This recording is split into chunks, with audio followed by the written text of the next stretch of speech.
Olá pessoal, conforme eu tinha dito no último vídeo, nesse eu quero trazer o resumo do segundo e último sermão de uma série que eu tinha ministrado para poder provocar mesmo uma retrospectiva do que foi o seu ano, uma reflexão de como tem estado seu amor por Jesus. No primeiro sermão eu falo de como o amor por Deus sobre todas as coisas tem a ver com a resposta que a gente dá para um chamado que Ele tem para cada um de nós.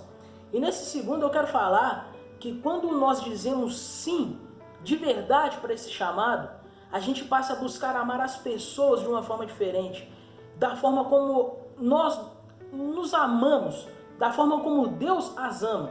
E para falar um pouco disso, eu quero ler com você rapidamente um texto que está lá em Atos capítulo 2, versículo 42, que vai falar assim, ó: eles se dedicavam aos ensinos dos apóstolos e à comunhão, ao partir do pão e às orações. Todos estavam cheios de temor e muitas maravilhas e sinais eram feitos pelos apóstolos. Os que criam mantinham-se unidos e tinham tudo em comum. Vendendo suas propriedades e bens, distribuíam a cada um conforme a sua necessidade.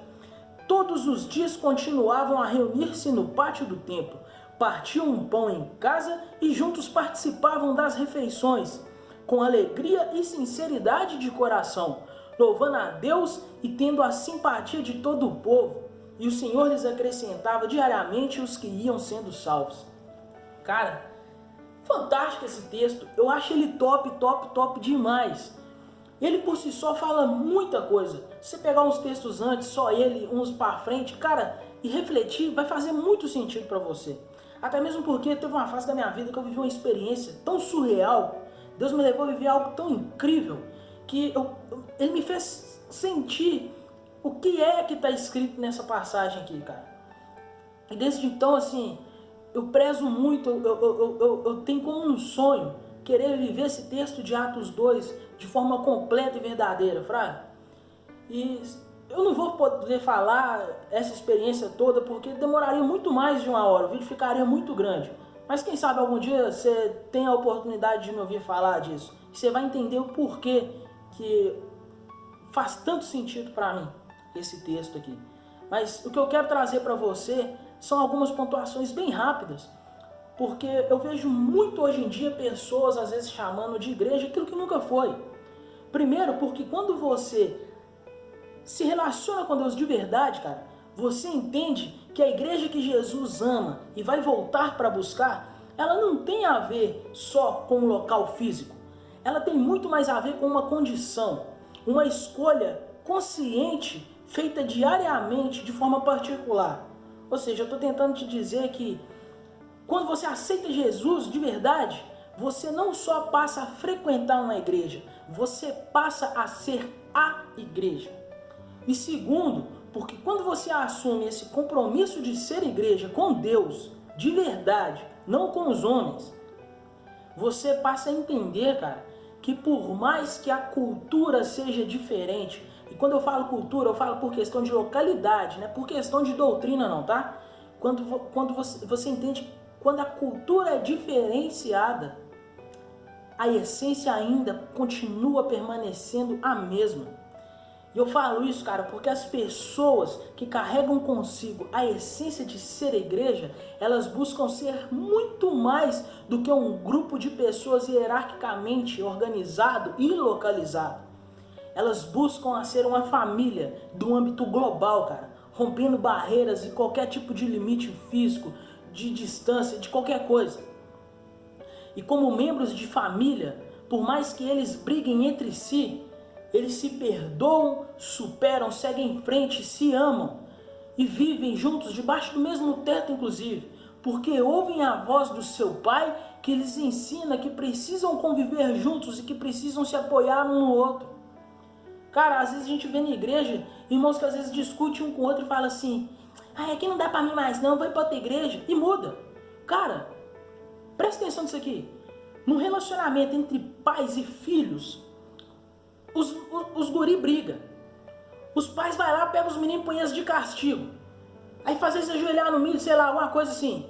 Aí depois, manda eles olhar um pro outro, pedir perdão, se dar um abraço, dar neles um maior sermão, falando que eles são irmãos, que eles não podem brigar, que eles precisam um do outro. E eles continuam brincando, crescem felizes, rindo um com o outro daqui a pouco. Por que que eu e você, que dizemos que Deus é o nosso Pai, estamos na nossa casa, na casa dele, dentro de uma igreja, se a gente tem uma discussão um com o outro, a gente pega e fala que tá juntando as malas e tá indo pra casa da tia ou pra casa do irmão, mudando de igreja? Tá entendendo o que eu tô falando? As pessoas, cara, que carregam a verdadeira essência de ser igreja, elas não abandonam um amigo, não abandonam uma outra pessoa só porque ela precisou mudar de igreja, escolheu mudar de igreja, teve que morar fora, mudar de cidade, ir para longe. A distância não atrapalha o relacionamento familiar que elas têm. Por mais que a forma de comunicação, a intensidade diminui, a consideração ela não acaba. Porque elas permanecem na mesma família. São famílias, cara. Uma coisa é a pessoa mudar, ela se transformar, ela abrir mão disso tudo. Mas enquanto estamos professando uma fé, proclamando Deus como nosso Pai, aceitando a graça e a misericórdia dele, nós somos irmãos independentes de onde que a gente vai estar. As pessoas que carregam a essência de uma verdadeira igreja, elas não abandonam o missionário que elas mesmas enviaram no campo. Elas não abandonam os missionários que foram enviados por outras igrejas no campo. Quer seja em oração, quer seja financeiramente, elas ajudam. Cara, as pessoas que carregam a essência de ser uma igreja de verdade, elas não só se encontram por uma formalidade de um culto, elas procuram se ver muito mais vezes no decorrer dos dias. Você viu o texto falando aqui que eles todo dia estavam no templo, faziam refeições junto. Cara, as pessoas elas têm prazer de aprender umas com as outras, elas têm prazer de ver umas às outras.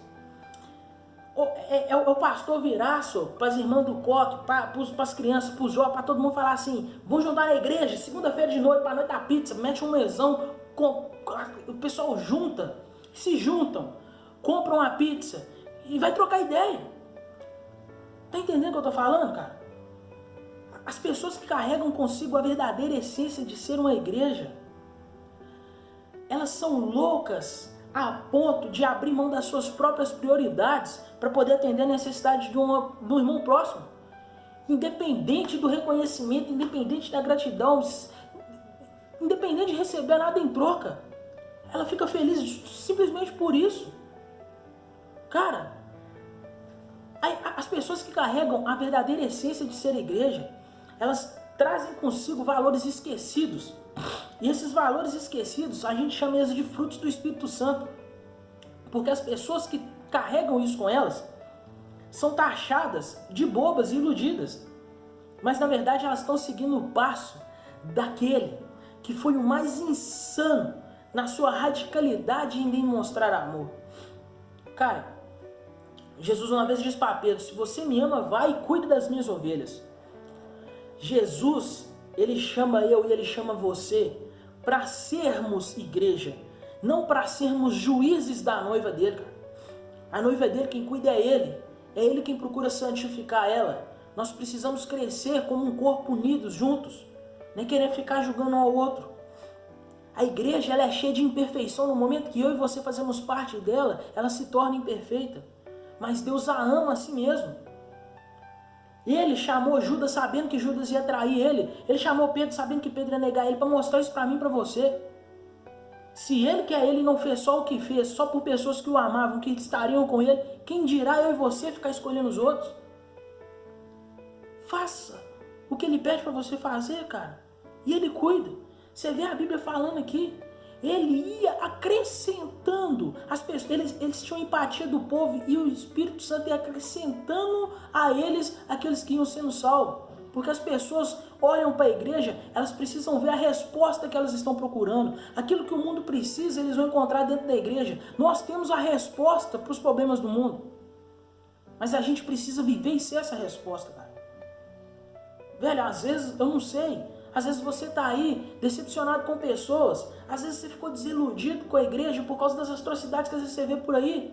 Realmente eu ficaria se eu não tivesse esse entendimento, mas aí é que eu te pergunto, se você olhar para você, cara, você consegue dizer se algum dia você já teve essa essência de ser igreja dentro de você? Às vezes você não consegue ter o olhar de identificar uma igreja de verdade, a igreja que Jesus ama de verdade. Porque muitas das vezes você deixou essa essência ser tirada de você, ou às vezes você nunca teve. Eu falo isso porque realmente hoje em dia existem muitos assassinos da essência de ser igreja. São pastores que são falsos profetas, líderes mal intencionados, uma grande massa de pessoas que às vezes os seguem por alienação ou por conveniência mesmo. Mas eu preciso te dizer algo, velho. Para todos esses assassinos dessa essência de ser a igreja na sua vida, o mais perigoso não é nem os assassinos, é o contratante. Porque só tem um contratante para todos eles. Você mesmo. Porque é você que escolhe segui-los. É você que escolhe julgá-los como a igreja que realmente Jesus compactua com ela. Cara, Jesus, ele nos chama, ele fala: se vocês me amam de verdade, cuidem uns dos outros. Então usa isso para refletir, pensa sobre todas essas coisas. Aproveita esse último dia do ano para fazer isso. Às vezes você tá aí na praia, corta essa de só pular ondinha, cara. Às vezes você vai sair de noite para passar a virada do ano. Para de te preocupar só com a roupa que você vai usar e o significado dela. Procura, cara, nessa virada de ano, se preocupar em qual coração, em como você vai se apresentar diante de Deus. Tá entendendo o que eu tô falando? Por mais que às vezes você tá vendo esse vídeo num dia que não seja esse último dia de 2019, entenda uma coisa. A chance que você tem para poder viver uma virada que realmente importa na sua vida é agora. E por causa disso eu quero orar por você. Deus, em nome de Jesus, eu oro por essa pessoa que está me assistindo, por essa pessoa que está me ouvindo. Pai, por mais que às vezes eu seja falho nas palavras ou na forma que eu quero passar a mensagem que o Espírito Santo do Senhor me inspirou, eu te agradeço, ó Deus, porque a pessoa que está com o coração aberto para essa mensagem, para essa palavra, eu sei que ela consegue sentir o toque do Espírito Santo e entender aquilo, Pai, que tento trazer o entendimento, o sentido dessa mensagem, porque é Ele que comunica, é Ele quem fala através de nós. Deus, faça-nos realmente pararmos para refletir, para pensar o que temos feito, o que temos sido, aonde queremos chegar. Que a gente, ó Deus, venha tomar uma decisão hoje, agora, independente de qual dia do ano seja esse, mas que a gente não venha mais, ó Pai, culpar o ano como um ano ruim e esperar o próximo ano como se fosse o ano que trouxesse as coisas boas ou ruins. Que a gente venha entender que o problema está em nós e que a gente venha refletir sobre isso e de fato, realmente venhamos buscar amar o Senhor sobre todas as coisas e o próximo como amamos a nós mesmos. Que nós venhamos aprender com o Senhor, com o legado que o Senhor deixou em nós. Em nome do Senhor Jesus, te agradecemos por tudo. Amém. Que Deus abençoe muito a sua vida e um feliz ano novo.